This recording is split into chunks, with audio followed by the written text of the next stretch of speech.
welcome to the THZTV show. My name's Chris Nadeau, and this is my bro Adrian. How's she going? And welcome to episode 55, Thumbs Up, Thumbs Down, Playoff Style, Part 2. So yes, we did an episode a couple weeks back on some topics in the playoffs this year, so we thought we'd do a Part 2 episode. So we got some fun topics for today's show. We're feeling good. Oh yes, we're drinking some Feels Good Pickeroons beer. We're hoping this is a big day for both our teams. Up. Bruins and Habs, big games tonight. Game 7 against the Pens for the Habs, and then Game 6 for the Bruins versus the Flyers tonight. So it's a big, big night. We could potentially be going to the Eastern Conference Finals together tonight if our teams come up big. Literally. Yeah. You'll be seeing us in Boston if that happens. Well, if it doesn't happen, you might only see him. But anyway, so Feels Good is going down well, and also I've been drinking some some blonde ale from Pickeroons during the games. It's brought some good luck to the Habs the last couple, so I hope we have some more left to drink for tonight's game. So anyway, thanks Pickeroons for the beer. On to topic one. Topic 1, Patrice Cormier of the Quebec Major Junior Hockey League has been charged by the Crown Prosecutor. Cormier des Huskies servent un violent coup de coude au visage du défenseur Michael Tam des Remparts. So I guess I'll take this one first. I think this is crazy. The guy has been suspended for however many months now and was out the rest of the year. And I think this is really tough on a young kid that, threw an elbow in a hockey game. It's not like he was, running around with a gun or trying to kill people or anything like that. He did a play that a lot of people have done in the past, and now all of a sudden the Crown wants to prosecute him. I think it's crazy, and I give a thumbs down to this whole debacle. And just, let's bygones be bygones, let the kid move on and the Tam kid and just forget about it. Yeah, I'm going to have to agree with you on that one. Thumbs down. I mean, I don't know. I guess they're trying to prove a point maybe or something, but I mean, let's leave the kid alone. Like, he missed the whole playoffs. He's like been talked about. He's probably feels terrible about it. Hopefully, he's going to learn from it, from the whole experience somehow. I mean, I played junior with a guy that went through sticks up in the stands, and sticks were flying all over the place, and people got cut and stuff. And it was him, actually. No, a huge brawl we had, and I don't think that guy got charged. He was kind of out of control, which is a bit different. But this is obviously an elbow during the play, and so thumbs down. Yeah, Milbury didn't get charged for hitting someone over the head with a shoe either, right? So, the next topic, there was a discussion a couple weeks ago for those in the U.S. that maybe don't get Hockey Night in Canada. There's a feature they have in between periods called the iDesk, and it's actually, one of the hosts is Jeff Merrick, who's on Twitter. So the iDesk, they take the comments from viewers. That's true. And then, ironically enough, a guy by the name of Dedicated Habs fan says, "Man, I'm glad I didn't take the tags off my new Habs jersey. I can still take it back tomorrow." All right, Don, you don't like that? Hold, just a minute. A Hockey Night in Canada.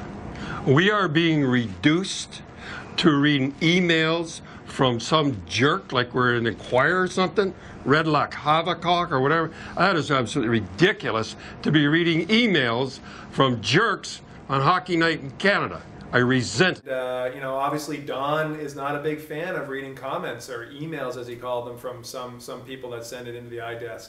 I actually think the iDesk does a great job. I love their 30 seconds to a minute they get every intermission, and I like hearing from the fans, so I'm giving them a thumbs up, and I hope they continue to do that because I actually look forward to hearing whether the fans out there say, I know they might not be experts, but it's a great way for the NHL, or I guess Hockey Night in Canada, to engage with their customers online and onto TV. Yeah, thumbs up to the interaction. I think it's pretty cool. Like, I'm sure people are pretty excited when they read out their Twitter name and they put their comment on there. I think I heard Darren Banks say something maybe the next night. I don't know if he was just trying to copy Don Cherry, but they were talking about a tweet, and he kind of said the same thing, like, what's going on here? We're reading tweets on here now? And so I don't know. I guess those guys might be a little more old school, but in our world today, I think it's great that they're trying to kind of interact with people, and I think it'll help maybe grow the game a bit and get people excited. And thumbs up. This just happened the other night. The Vancouver Canucks, obviously we know, lost to Chicago last night, but in the game before, Sami Salo had a serious injury and had a ruptured testicle from the game, according to reports. Sami Salo, we understand, has been taken to a local area hospital late in the first period. Here's what happened right in the midsection there. Tried stand. So Sami Salo ended up playing last night in Game 6, and so all I gotta say is, and I think we both say thumbs up, Sami. You deserve the Conn Smythe. Cheers. Next topic. We don't need to discuss anymore. The next topic that we're going to talk about is, as we've all noticed, there's a lot of the history will be made commercials and promotions going on in the NHL, and we were going to give our feedback on the ads. So, what are your thoughts?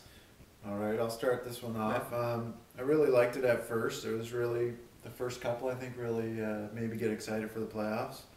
But more and more, the ones that the NHL makes are good, but I've seen so many like joke ones now that I'm kind of tired of it, I guess. Yeah. But the original ones were awesome, like the Stevie Y one and the whatever other ones they had at the very beginning. They really got me pumped up for the playoffs, but I think they could have probably maybe toned her down after that, and also the people that were creating them. Some of them were funny, but it's time for them to stop, so thumbs down on my end. What about the ads that they're doing during the playoffs? Do you like those? Like the Camilleri bumping it in the net, or? It's okay. I just think thumbs it's down. Yeah, I just liked it maybe to get you psyched up and ready for the playoffs to begin. But the ongoing thing is like too much for you. Yeah, thumbs down. Well, I'm going to give it a thumbs up because I think for marketing purposes, that's exactly what the NHL wants. All these parody videos are awesome for their brand. Obviously, people love it. They think it's great, and even if they're having some fun with it, it's some great marketing and branding for the NHL and the playoffs. And I think it's a good thing on their part. And I actually think the NHL should run a contest and let's the fans out there create an ad for the final one after the Stanley Cup for this year. So NHL, if you're listening, that might be a good idea to get some people on board putting in some fun ads for you for the end of the 2010 playoffs. Awesome. So we get a bunch more. Yeah, let's do it. Awesome. Thumbs up. So final topic for today's show is the San Jose Sharks. Is this the year of the Shark? Go ahead, you might as well take this one. Are the Sharks going to win the Stanley Cup? Big Joe, I know. Do you have a crush on Big Joe? I got a little bit of a man crush on Big Joe. I'll pause the timer there. I'll pause that. Okay. Always had a little bit of a man crush on Big Joe because I think he's a great player, and he just had some rough goes, in the playoffs. I remember in Boston one year he played with broken ribs and he got friggin' ripped apart by the media there that year. He got 0 points that year too. Yeah, well, I mean, you try and skate around and shoot with broken ribs. But anyway, so, this year he stepped up. They're in the conference finals. And, the topic is, will San Jose Sharks win the Cup? They're not going to win the Cup because they are going to lose to the Blackhawks. So I'll give a thumbs down to winning the Cup, but I give a big thumbs up to Big Joe stepping up and performing in this year's playoffs. I bet you like to give him that thumbs up. Joe, you can play for the Habs any day. Joe Thornton, I don't dislike Joe Thornton. I bet he's an unbelievably good guy. Maybe a little too good of a guy on the ice sometimes. I just find I haven't seen much this year. I've been going to bed early, but this year, or in previous years, I just found even at a few of the Olympics and stuff, he just doesn't seem to have that kind of, that's not his game really, but he just doesn't seem to have that drive. I don't mean like, hitting guys and stuff, just the extra push, but maybe he's bringing it this year. Are you watching the games this year? No, I just said I haven't. I've been going to bed. So if he's doing it, good for him. Good stuff. Proving everybody wrong. Go for it. That's great. Thumbs down. I don't think they're going to win the Stanley Cup. Are they going to get to the Cup? I don't know. I don't know. I think it's going to be pretty tight, that series. I don't know. We'll see what happens. But I don't think they'll either get there or I think they'll be outplayed by the East, whoever gets there. That's it. Thumbs down. All right, so those are our 5 topics for today's show. Cormier charged, iDesk, Sami Salo, hockey history will be made, and the San Jose Sharks. So we'd love to hear your thoughts of whether you give thumbs up or thumbs down. And excuse me, that feels good going down good right now. Enjoy the games tonight. Enjoy the games. Go Habs, go. Go Bruins. And thanks for watching, and keep your stick on the ice. Take care, everybody.